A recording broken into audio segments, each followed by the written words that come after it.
Hello and welcome to Face the World's Zapp tutorial. This is on managing your host family applications. Before we get started, I'd like to direct you all, once you're in Zapp, to the resources section. Remind you that here you have your community representative Zapp manual. If you go ahead and click this icon, it will give you a PDF that you can save on your desktop. And it basically walks you through each section of these video tutorials. This tutorial will be covering pages 11 through 25, so feel free to use this as an extra resource. All right, to get started managing our host family apps, we want to always make sure that we're in the right season, so we're going to go ahead and click August 2016. And then a really helpful tool is the incomplete section. As you can see here, this gives you a snapshot of the progress of all of your host family applications under you as a community representative. Blue means that the section's been completed. Red means it still needs to be completed. This is a really great way of just checking up on your apps. So pages 1 through 10 can be completed by the host family. 11 and 12 can be completed by you as the CR only. And then 13 and 14 falls to the home office, as this relates to the criminal background check information. If we go ahead and I want to focus on Joan Smith's application today, we're going to go ahead. There's two ways we can view the host family app. You can click View and see just the information that she's populated. I prefer the edit function if the host family app has yet to be completed, because this gives you a better snapshot of the progress of the application. So as we can see here, red X's means the section is yet to be complete. Green checks mean either it's been completed or the host family doesn't need to do that. For example, 7 and 13 are always checked green. That is because there is actually nothing to do on those sections.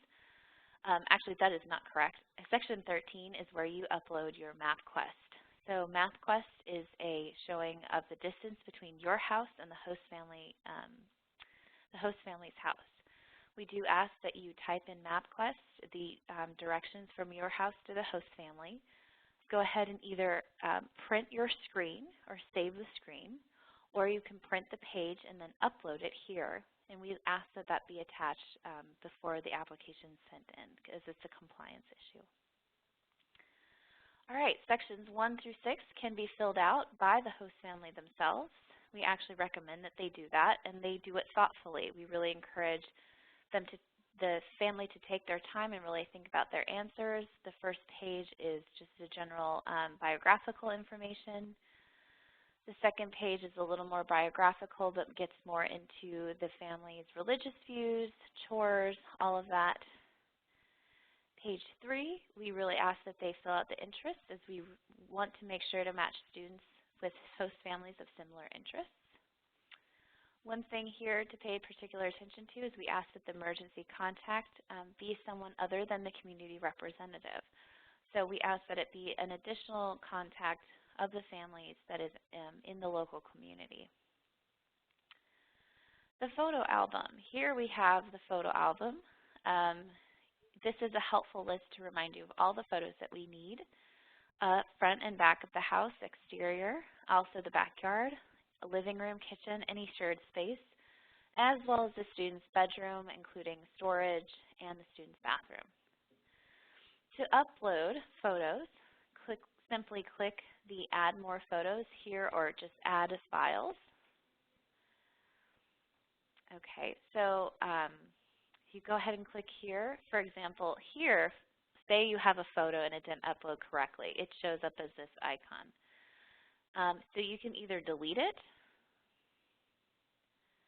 so it doesn't show up, or you can click the Insert button and you can upload from there. So I went ahead and deleted it, so I can add another photo. I suggest that if the host family is not doing the photos themselves, that you create, so I have a Joan Smith host family application file. And here I have the bedroom. So I'm going to go ahead and upload the bedroom photo. As you see here, when it was uploading, it was yellow. Once it's completed uploading, this dot turns to green. And then we just need to press confirm. Under each of the photos, there has to be a description, otherwise you cannot complete the section. And we just ask for a thoughtful response. Bathroom is fine, but you could, add this will be the student's bathroom. Those little extra touches always make a big difference. So that is just it for uploading photos. The host family letter, again, they just type directly here. We ask that their host family letter be very thoughtful. Again, this is the first thing the student really looks at when they receive the completed application. It gets them really excited to meet the family. So we ask that they take their time on writing the letter. And then last but not least is the school and community profile. We ask that you fill out the information. You are the host family on the school, including start dates. One thing to note, any of these red sections in the populated sections 1 through 6 have to be filled out. For example, if you do not have an email for the school profile and you leave this blank, when you press confirm, it will save all your answers, but it will still show as a red X.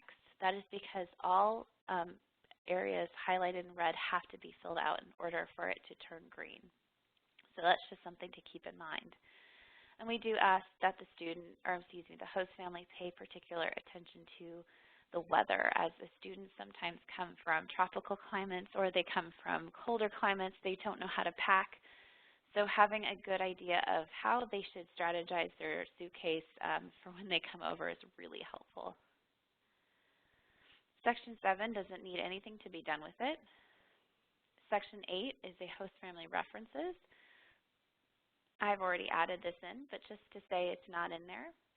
What we do is the references is the one link that is not available directly on the page. As we see here, for the host family disclosures, you can click here and download the file directly and print for the family. Also, the agreement is the same. The reference check, you can do the same thing as well as the in-home interview. The references can be accessed, again, in our resources section. These are alphabetized, so it is on the second page. So we go to host family reference form, click the download button, and then we simply just go ahead and save this. So what we ask is that the family fill out 4 names of character references that they would like for their host family application, and then it's simply uploaded here. So we go ahead, click File, say this was filled out. So let's see, I'm going to actually go ahead and click on, because it's on the desktop. And since it's turned green, we're good to go. Click Confirm, and sure enough, this went to a green check. So that is how to upload documents onto the host family application. We do make sure, so say you've uploaded the agreement, like I can do now. So I'm going to go to, let's see, Joan Smith, your host family agreement. I'm going to click Confirm. When it's a PDF, it does show up like this. To view the PDF, and we recommend that you do, just to make sure that everything is uploaded properly, go ahead and click the Zoom button. Click here. And then it shows you exactly what you've uploaded. Obviously, this has not been signed. We need these to be signed in order to be approved. So that is how you upload. So as we can see here, it did turn to a green check, but we really ask that you do please check your PDFs once they've been submitted. Again, reference check, this is also available just by clicking and printing on a PDF. All of these are also available in the resources section, just as I showed you. Same as the in-home interview. Everything that has a signature document, which is sections 8 through 12, can be taken when you do the in-home interview. As the in-home interview has to be conducted in person with all members of the family present, it's a really easy time to just get the families to sign all the documents you need. Then you take it home, scan them up, and you're good to go. And just a friendly reminder again of that map quest that you can get in here. Again, just either MapQuest or Google Maps, your address and the host family's address, and go ahead and print me proof that the distance between the 2 houses is less than 120 miles, as it's in compliance. So say we have all of these checked green. This button will turn to a green check button, and it will say application ready to submit. You go ahead and click that, and it sends a message over to the office that your application is ready to review. So that is all of the steps in managing your host family applications, and thank you very much for watching this video.